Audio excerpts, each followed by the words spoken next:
Hello, my name's Richard Cox and I'm here with Tim Freke. We made a video last week and we enjoyed it so much we decided we'd try and do some more. So this week I'm going to ask Tim a bit about Zen. Tim, you've written a few books on Zen, but I'd like to get your personal kind of experience and opinions of it today. But before that, can you just define for everyone quickly what Zen is in its cultural context so we know what we're talking about? Zen is the indefinable. I mean, that's kind of true, really. Just defining what Zen is probably one of the hardest things you could ask in its cultural context. Yeah. Actually, so Zen is a form of Buddhism, which, according to legend, was brought to China by Bodhidharma, who's a kind of legendary sage. Who doesn't have much of a big impact, actually, in his own lifetime, but is a quirky figure, who sets the seeds for what will become something called Chan in China, and which then eventually comes, this form of Buddhism reaches across to Japan, and that's where it gets called Zen. So it's a form of Buddhism, and it's Mahayana Buddhism. So it's come from the northern tradition, the greater vehicle, as it's called. Okay, and 1400 years after that, you're a young man in Yeovil. It's the 1970s. How do you get into Zen? How do you come across it? Well, it's the 1970s, and I guess living in the West Country of England in Yeovil, the 60s arrived in the 1970s, and what had been happening in the 60s was this explosion of Eastern spirituality, and I think the key figure probably for Zen is Alan Watts. Mm-hmm. His book on Zen, The Way of Zen, really made a big impact, and people were looking east for meaning, and there was this explosion of rebellious thought, and there's something inherent in one way of seeing Zen, which is very anti-authoritarian. It captured that anarchic spirit of the 60s, and it was you couldn't have gone any further east to bring something new in. So there was a real feeling of that in the air. Zen was in the air, as all Eastern spirituality was. And I'd had my spontaneous awakening, which I've written about and talked about a lot when I was young, about 12, and then gone looking for what was that. And the place I ended up looking, which was already in the air, I didn't have to look far, in the counterculture, was Eastern spirituality, one important strand of which was Zen. And so I started talking to people, and I mean, I can remember going up to someone a little bit older than me, he seemed a lot older at the time, going who understood Zen apparently, and going, can you tell me about Zen? And I remember him looking at me very sagely. Must have been very young actually, and going, "You can't read about Zen. You have to find out for yourself." And me thinking, "Wow, that sounds great. I wonder what that is." And then that would start me off, and then coming across books like Zen Flesh, Zen Bones by Paul Reps, which is is still a classic.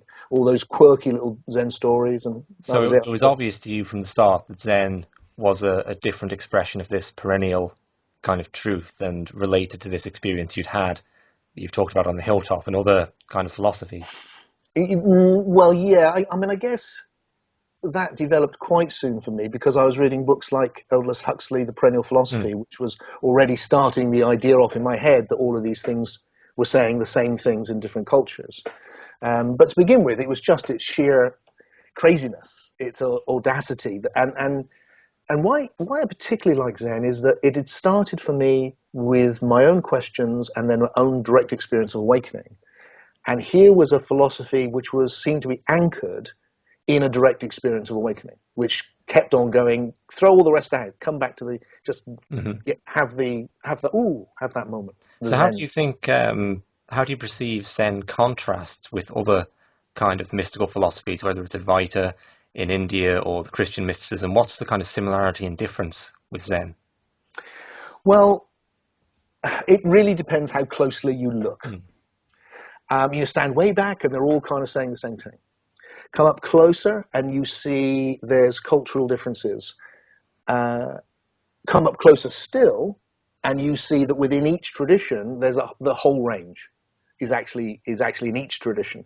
So if we find the middle ground, which is the easiest place to contrast them, then there's this feeling in Zen that it's highly experiential, that it's not bogged down in dogma, that it really focuses on a kind of, what gets called crazy wisdom is a very central to it. In anything to wake you up, anything to wake you up, anything to wake you up. No rules, no rules. Actually, Zen isn't like that at all. And that's one version of Zen. That's what Alan Watts called beat Zen. That was the Zen we wanted to hear about. Yeah. Because it reflected where we were at in the 70s and the 80s. Actually, I've been to Japan now, and I've sat in Zen temples, and they're very conservative places, and it's not at all crazy and anarchic. It's people dressed up in there. It's priests. Sure. It's a priesthood. Well, I've always wondered this because the books you read here are all about rebels, right? Yeah. Like Ikkyu and the guy that breaks all the rules and burns statues of the Buddha or the scriptures or something, but that does rather imply there's a whole structure there to rebel against. Right? And you never read about it, but it's just always... Very good insight, and that's exactly right. So what you've got is this tension, which is actually in all traditions, because it's actually a tension in humanity between something which is about, which is conservative and something which is iconoclastic. So we associate in the West Zen with our iconoclastic spirit, and it's definitely there. The other thing is that there's a big difference, I think, in China and what happens in Japan. Oh, right. China and Japan are very different cultures. So in China, the early Zen seems far more Taoist. Something which Alan Watts pointed out was that he couldn't find any reference to meditation at all. Right. So was it about looking at white walls then? There is now stories about Bodhidharma spending 9 years or whatever in silence staring at a white wall, but you don't hear about that until the 11th century, 12th century. So earlier than that, we don't know what it feels like. It's much more organic, much more influenced. So it's a meeting, really, as one might expect, of this new Buddhism coming in with this much more fluid, naturalistic Taoist culture, where it really does feel like it's like that whole relax and be natural. But by the time it reached Japan, it's sit with a straight back and have people hit you with a big stick to keep you awake, which much more reflects that Japanese culture. But even in Japan, there's a lot of crazy figures as well. Yeah, I noticed that because Zen was one of the first things that really interested me, because this talk of being very in the moment seemed to resonate with experiences I'd had. And that's the first kind of time I picked up on people writing about something that related to an experience I'd had. So I latched onto that. But there seemed to be this almost unspoken contrast between the people whose quotations would appear in books from way back in time, and this kind of very natural flowing feel to it, and the writer of the book itself, who would be much more rigid, and you've got to kind of force yourself into the moment and try and stay there as hard as you possibly can. And that tension, permeates right through. I mean, Alan Watts ended up being a spokesman, especially after his experiences of LSD, for a very naturalistic Taoist form of Zen. He was very influenced by D.T. Suzuki, the great Zen scholar, who I never really related to, who also ended up being very critical of Alan Watts, because he felt like he thought it wasn't about how D.T. Suzuki seemed to think it was about how you did the meditation properly. Whereas I don't think Alan Watts thought meditation was even important, necessarily. Interesting that the probably of all of the modern Zen teachers, the one that touched me the most deeply was Shunryu Suzuki, who came across and taught in America, and there's a collection of his talks called Zen Mind, Beginner's Mind, which I absolutely loved and still do. And what you get from him is somewhere in between, really. He really was very supportive of Alan Watts and much more able to, but he was also definitely in the Zen tradition. He was a trained Zen master and was able to, to talk about it from that perspective as well. So there's a whole range, and that's just the way it always is when you get up close. So I think the key thing with that is, my attitude is, okay, well, in that case, we should cherry pick the things which speak to us today in our culture and say, thank you very much, we'll have those. I know you've written in other contexts of Eastern spirituality about a baby in a bathwater effect. That's true of Zen too. You think that we've got to... I think it's true of all of them. I mean, I'm, and that may be a personal thing. I mean, I'm sure there's some people that get really drawn to the formalities of things. I don't. I really want the immediate experience. So what I look to Zen for is that its ability to just go and just cut through. Again, in Zen itself, there are two distinct paths. There's the immediate path and the gradual path. So the same dichotomy you get with all the rest. The gradual path, the image is to clean the mirror, clean the mirror, clean the mirror. Mm-hmm. Work on yourself. The direct path is just see right now. Don't wait a moment. See it now. Look at this moment now. So, I actually think we need both of those. I'm a paralogical thinker. I think they come together. That we don't have to fight between which is right. But the thing I look to Zen to is its ability to give me that Zen moment. And so when I wrote, for instance, Lucid Living, I think my understanding of Zen was a massive influence on the book. What I wanted to do in that book was not have any reference to anyone or anything. I just wanted your experience right now in this moment, as simple and as deep as it can possibly be. And for me, that's my Zen book. That's not a book about Zen. I've written 2 or 3 books, which I hope are really good, about Zen, but that is my Zen book. Does that contrast? I'm really curious to know. There is this feel in Zen, perhaps associated with the gradual path, of enlightenment being something you attain, maybe over a 20-year period or a 20,000 lifetime period, and it's something you get, and it's like the switch goes on, and that's kind of quite an Eastern way of looking at it. Is that contrast there too, then, of because Lucid Living is written more in the vein of this is something you sink into, come away from, sink into again, and it's something that's always accessible, but not something that you attain in that sense. Yes, there's a definite attainment idea which exists in the East, which is this arriving, and it goes right back to the idea of the circle of death, of samsara, of birth and death, that you can come off the cycle, that we're stuck in an illusion. All of those very common, actually, in the whole of esoteric philosophy. I don't like them. I feel like we've grown out of that. So I don't relate to that at all now. I much prefer what arose in the East in that respect, which was the idea of ever evolving, ever moving forward into greater communion with the One or with God, and that your humanity was part of that journey, not something to be left behind or overcome or eradicated even. So that Eastern model of enlightenment, it seems there's a hardness to it. I mean, again, not in Taoism, of course. Taoism doesn't have that. So that's why I'm much more drawn to that Chinese way of thinking. By the time it reaches Japan, then it really is. I mean, there's stories about Zen masters who kill their students with sticks to wake them up. And when questioned about this, goes, yes, but, for everyone I kill, one becomes enlightened. Yeah. And, I mean, these are probably apocryphal stories, but, there was a time when I would read those stories and think, wow. And now, as an older man, I read those stories and think, whoa, that is... Yeah, I remember having that experience of really being drawn in when I was very young to that and thinking, that there's a story about them cutting a cat in half as 2 groups of monks arguing a cat. The monk cut the cat in half, and then another monk comes in, puts his shoes on his head and walks out of the room, and I'm sitting there just baffled by this. But also, as I got a bit older, disturbed by my ability to be taken in by that. And you think, well, this is how cults start, because I would have believed that for a while there, that of, anything a Zen master did would have been justifiable because it's helping someone slip into this super state of consciousness. And yeah, and that's the way it has become in a lot of cults, and I suspect it's like that in a lot of Eastern cults, like it is in Western cults, and certainly it is in the Guru cults. I mean, that once you've got that, it is a dangerous idea. There's something like, as a young man, I did find it attractive. There was a craziness there that was a way of breaking through convention, and it works too. I mean, I can remember times when I would be stuck in some repetitive action, either in an argument or just in myself, and I would stop and stand on a table and put a shoe on my head.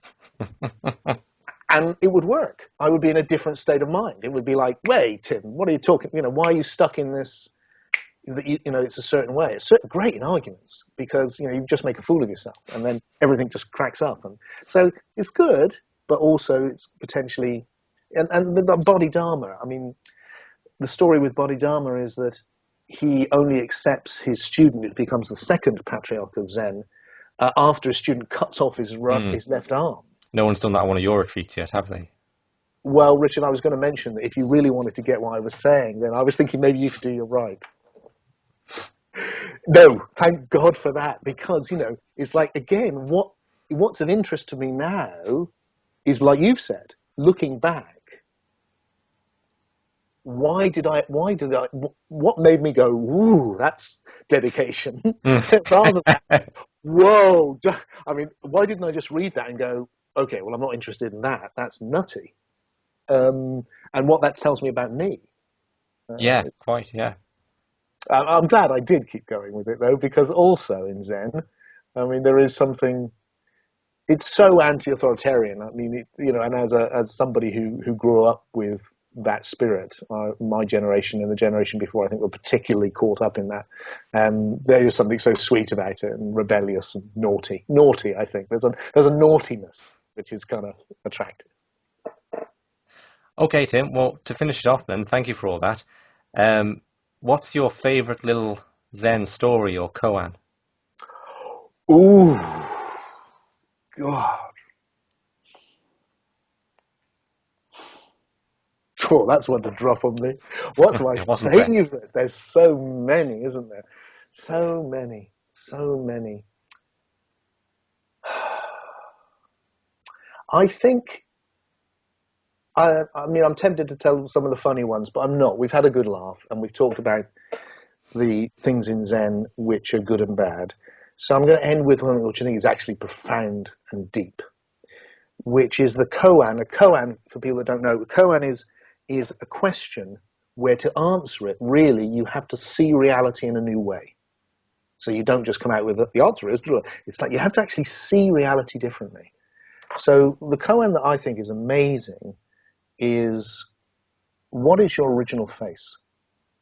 Sometimes it's, what was your original face before you were born? And I think what that does is it pushes me back to look at myself. I noticed something which Douglas Harding, who was very influenced by Zen, the English teacher, who's dead now. I noticed something which he saw in an enlightenment moment, which is, I can't actually see my own face. That what I see is a body with the world on top. And that's where I actually perceive myself with my eyes, which is kind of quirky. And then it throws me back into this presence of awareness, which is looking at everything. And at that point, it feels like my original face is the whole world. That everything which I'm experiencing is what I am. And that pre-exists Tim. It pre-exists him in this moment.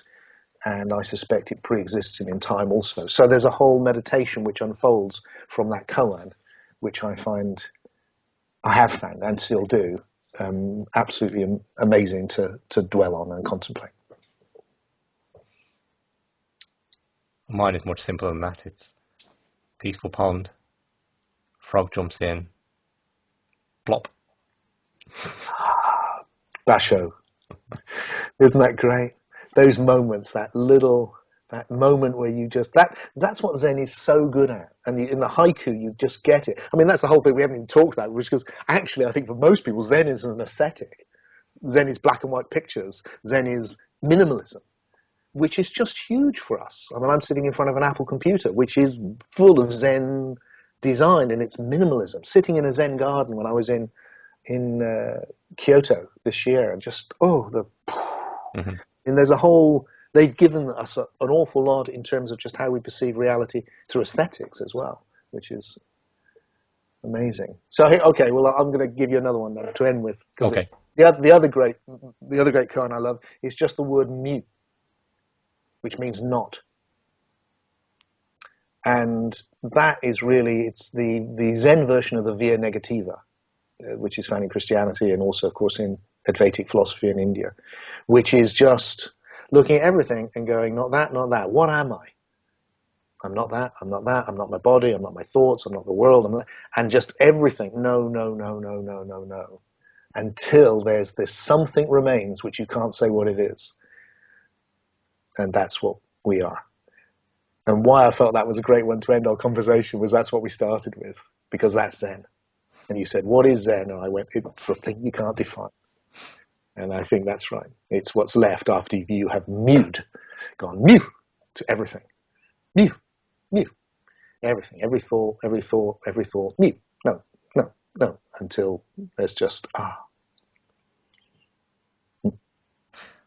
Well, thank you, Tim, for that. I've really enjoyed that discussion. I hope other people have too. And if so, we'll make some more videos. So we were thinking next week of recording one on the guru, the concept of gurus, the good and bad in that. So if anyone has anything they'd like me to ask Tim about that, leave a comment on the Facebook page or beneath this YouTube video, and I'll put something together. Oh, and you can purchase Tim's books on Zen from the website. We'll put a link beneath the video. You don't need an ebook reader. You can read them right at the desktop. Zen Made Easy. I think does what it says on the tin, really. It makes Zen quite easy and accessible. So, okay, Tim, thank you very much. Thank you, Richard. It's been a real pleasure.